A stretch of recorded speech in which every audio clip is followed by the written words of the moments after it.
Goedendag. Hoe heet je? Are you understanding me?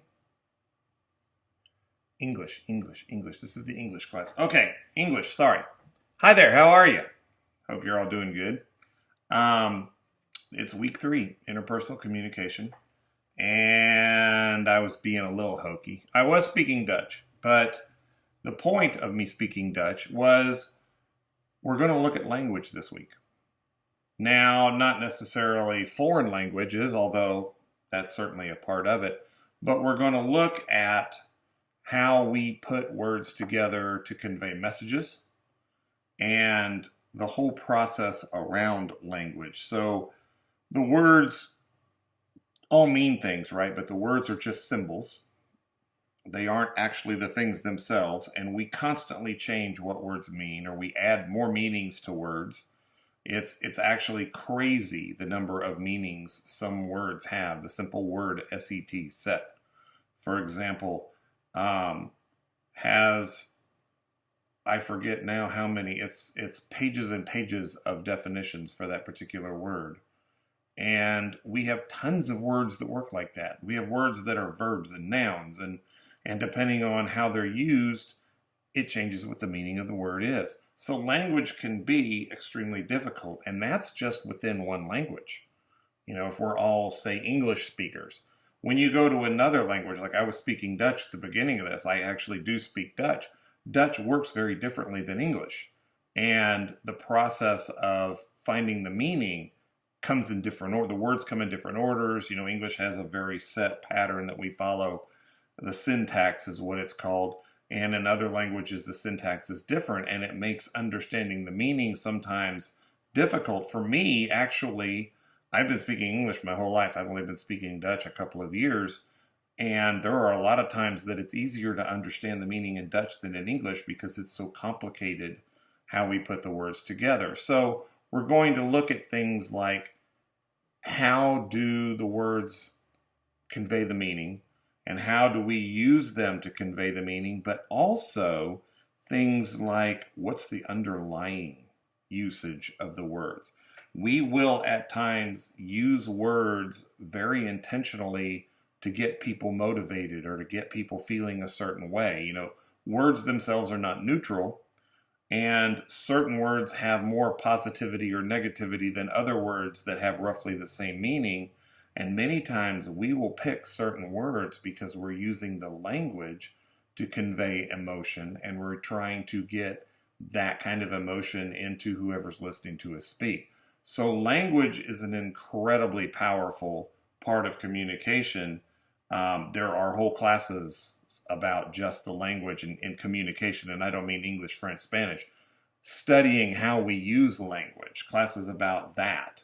And what's really crazy is words are only 7% of our overall communication.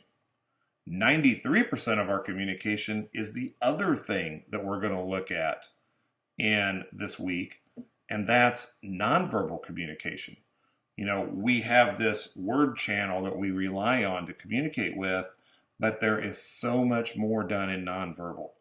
93% of our communication is nonverbal, and most of the time when the nonverbal and the verbal don't mesh up and say the same thing, we believe the nonverbal over the verbal. So that tells you how strong nonverbal communication can be. And there's a lot of nonverbal channels. There's 10 nonverbal channels that we use, and it's things we don't normally think of. What you get up and wear in the morning and what you put on conveys messages to other people. How we decorate our house, how we do our hair, how close we stand to somebody, and how we use gestures and the way we move and the way we use our facial expressions and eye contact. All of these things convey messages to other people. And that's what we're going to study this week. And to me, that's such a short period of time. Nonverbal communication was a full semester class when I went to undergrad school. And there was actually a second one. You could take nonverbal, and there was a nonverbal part 2, basically. And it was just fascinating, all the things that we can do just with nonverbal communication. So we're going to look at those 2 chapters this week. you've got your normal kinds of assignments. You've got the chapter quizzes, the discussion boards, where you're going to talk about these concepts. You're also need to continue working on that I am perception assignment. Step 3 is coming up for week 3, and then you're going to turn it in week 4. So it's coming up to closure on that particular one, but it's a pretty busy week, even though it might not seem like it. There's an awful lot of material. Language and nonverbal together is an awful lot of information. In my face-to-face classes, I spend almost 2 weeks on nonverbal by itself because there's so much there. And then I spend almost a full week also on language. So we're going to do all that in 1 week this week. The other things I wanted to highlight on, I really liked the videos you guys did for week 1, where you were talking about yourselves and introducing yourselves. That was really nice. This is my first semester teaching 102 as an online course. I've been teaching it face-to-face for years and years and years. And I wanted to teach it underneath. This is a brand new course design as well. And it was really nice to see that. I was encouraged by that, and it gave me some ideas. So in some instances, in grading, I probably will do a video back to you, and rather than just type comments. But I did want to say, please go back and look at all your graded assignments. I am putting comments in the rating rubrics. I also put comments at the bottom, and I will put comments in the margins on the assignments that are written, like the reflection paper. So I just got done this morning reading all of reflection paper from week 1, and you will notice I made a lot of comments about writing mechanics. This is a college level course, of course, but this is a college level course, and I expect college level writing. And there was a lot of writing mechanics issues there, things like no punctuation, misspellings, sometimes I'd read the sentence and I wasn't sure what was being said, a lot of sentence fragments where there wasn't a whole sentence there. I had a couple of instances where they were really long. One of the reflection paper entries was something like 320 something words long, and it was 2 sentences. And it was really difficult to understand. So I have been making comments about writing mechanics issues. And I'm also making comments about content.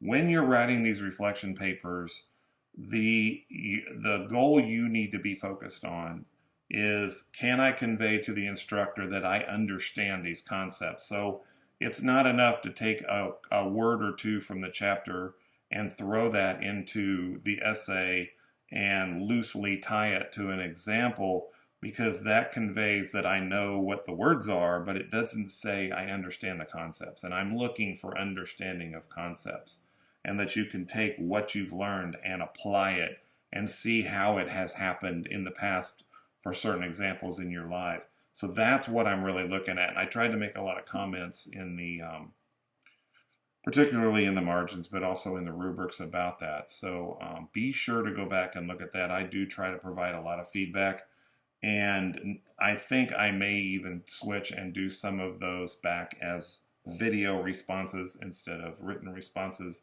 but I'll have to see, because I'm not sure how hard that's going to be to do yet. I've never done that. But I did want to mention that to go back and look, because you do have reflection paper this week, and you'll have a reflection paper in week 3 coming up. And please look at go back and reread them and make sure they make sense. Make sure that what you're trying to say comes out in what it's written on the actual submission. And if you've got questions, shoot me an email. I'll be glad to answer it. So that's the other thing. If you do have any questions at all, shoot me an email. Grab me in virtual office hours, or virtual student hours, and I'll be glad to help. And looking forward to seeing the assignments from week 2, since this is Friday. The other things, I haven't started grading yet. I won't do that until Sunday night. And I'm looking forward to seeing what's going on, though. Have a great week, and I'll see you later.